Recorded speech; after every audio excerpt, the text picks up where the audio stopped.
वाह क्योंकि ए, वक्त पे संकट है। अरे को क्या हो गया? मच्छरों से यही बचा।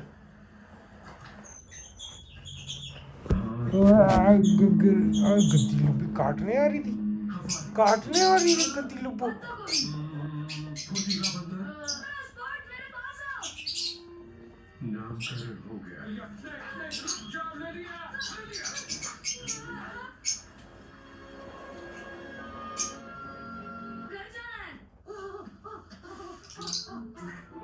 लुब्बी,